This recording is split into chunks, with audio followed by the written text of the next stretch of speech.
Can't believe people play with people intelligence the way they play with people intelligence and intellect.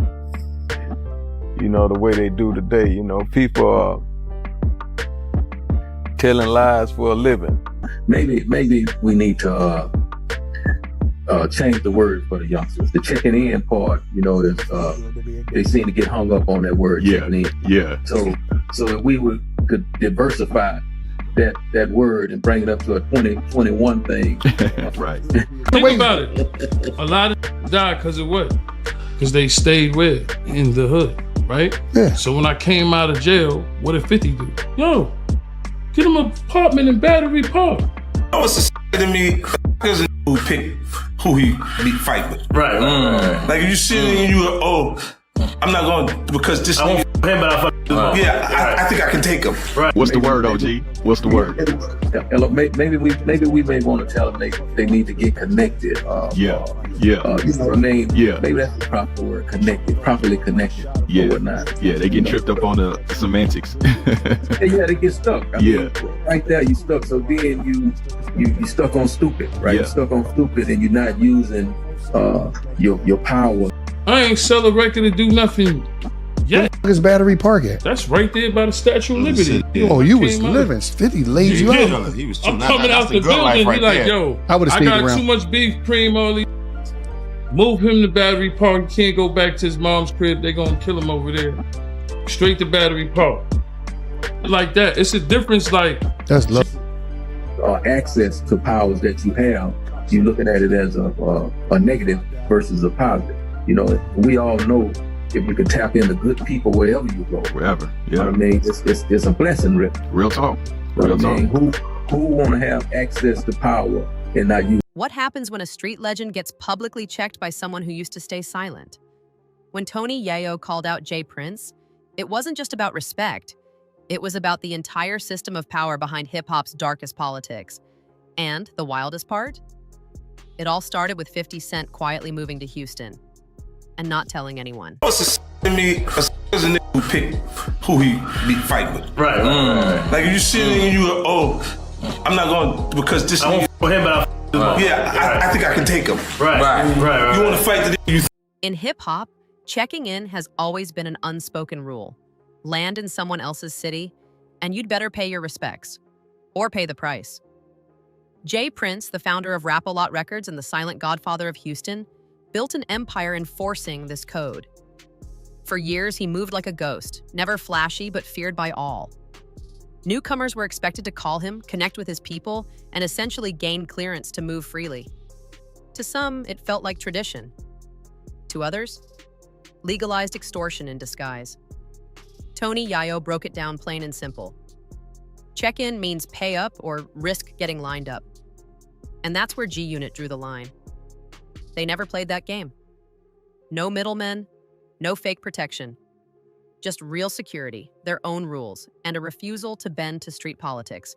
And when 50 Cent made that same decision, it lit a fuse. There is what you call a brownie point to be able to have us as friends.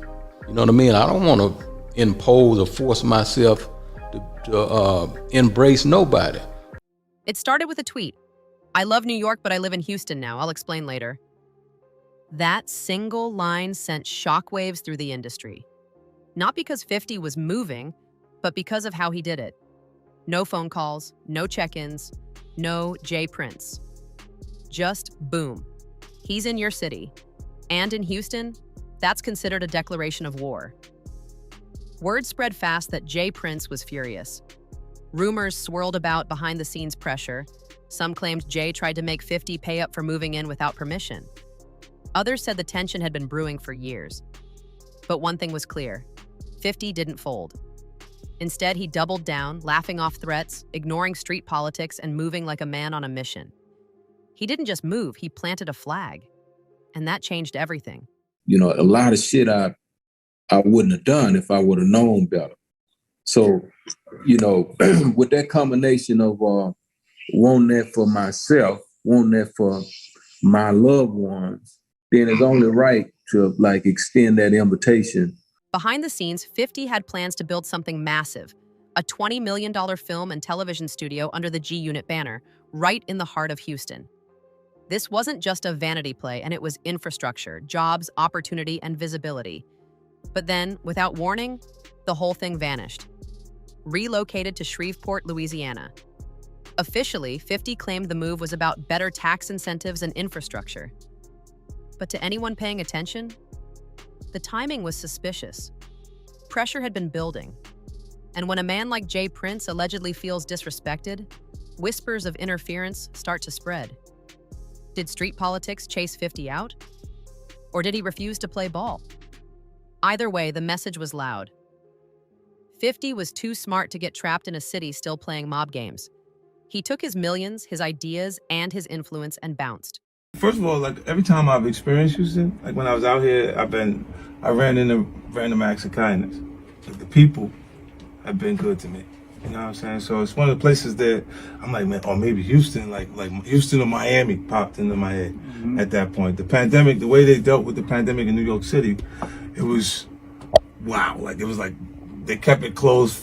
Like shut the whole city Everything was like it was like, and it was so long that I felt like, wait, the rest of the world is back. And then something unbelievable happened. Instead of rejecting him, Houston embraced 50 Cent like a hometown hero. In 2022, Mayor Sylvester Turner did what no one expected. He handed 50 a literal key to the city. Not just symbolic, not just hype. November 24th was officially named 50 Cent Day. The same town that was supposed to push him out put him on a float, gave him a title, and celebrated him like a king. Why? Because 50 wasn't just here to flex. He was giving back. He was building something real, from turkey drives to toy donations to empowering students through his G Unity Foundation. While Jay Prince operated in the shadows, 50 Cent moved in the daylight. He linked up with the Houston Rockets, Texans, and Astros. He built businesses and launched brands. In 1 year, he turned resistance into reverence, making the city forget who used to run things.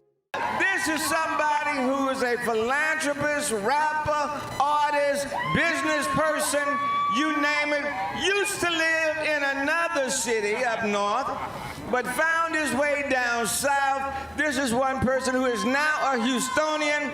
I want to thank him. Look, he came to the city of Houston. While 50 moved in silence, Tony Yayo lit the match.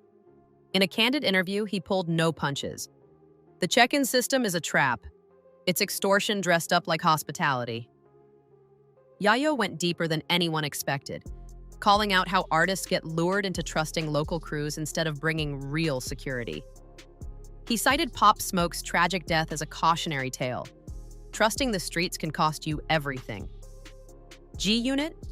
They brought their own team. They didn't need favors, and they didn't owe any. Yayo warned up-and-coming artists not to fall for the big homie game. That mob talk, he said, is bait for the feds. RICO charges don't care how respected you are. They care how connected you are to the crime. For G Unit, it wasn't about fear, it was about freedom. But he didn't just come here to live. He has been helping out on so many causes in this city. And especially, he has been in our high schools, turning our high school students into entrepreneurs with his G Unity program. I've seen him firsthand.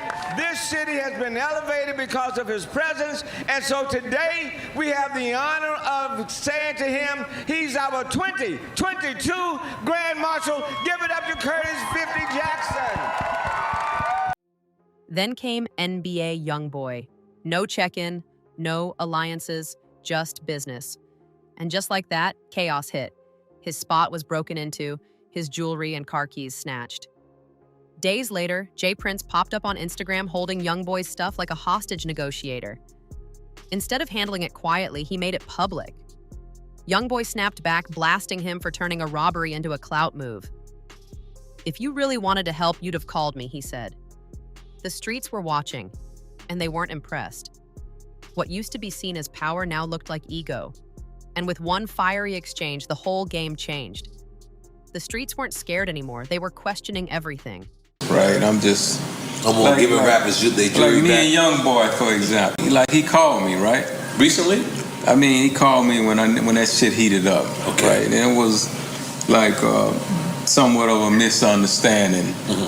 You know, he said what he had to say, I said what I had to say. A concept of how things should be when in reality they don't have to be that way, right? Right. But, you know, at the end of the day, I respect him for reaching out to me. You know what I mean? And, you know, I don't have to be his friend and I don't want to be his enemy. Here's where things get real dangerous. Behind the jokes and memes, word started circulating that 50 wasn't just trolling, he was collecting receipts, phone logs, DMs, screenshots, allegedly building a case, not for revenge, for exposure. Because once the feds get involved, it's not about street codes anymore. It's about evidence. And 50 Cent doesn't play short games. He plays chess. If the check-in culture really is a front for extortion, and if J. Prince's alleged tactics can be traced and documented, then this story isn't just street drama. It's a federal case waiting to explode. And 50, he's ready to light the match. So, niggas be throwing rocks and hiding their hand, right? They be throwing rocks and hiding their hand. And I don't like them kind of individuals. You know, and the truth of the matter is, you know, one can dance and different things in front of you, different cameras and all that kind of shit. And when reality, the truth of the matter is, you know, nigga, you wasn't really right there with Takeoff when he was alive. At the heart of all this is a simple question. What kind of power lasts? J. Prince built an empire on fear and silence, a ghost in the city respected by many, feared by more. But 50 Cent? He didn't whisper. He spoke loud, built louder, gave back, got celebrated, and planted roots. While one man flexed in dice games and quiet rooms, the other got invited on parade floats and into city halls. Houston changed, and it chose. The question isn't who has the most power. The question is who the people believe in. And right now, it's not the guy hiding in the shadows. It's the one on stage with a mic, a mission, and the mayor by his side. The streets used to run the game. Now, it's strategy, branding, and giving back. J. Prince may still hold weight behind the scenes, but 50 Cent holds the spotlight and the city. And if the whispers about federal investigations turn out to be true, this whole system of forced check-ins could collapse. One man's fighting to hold on to the past, the other is building the future. So now the real question isn't just who runs Houston, it's whether the old game even matters anymore.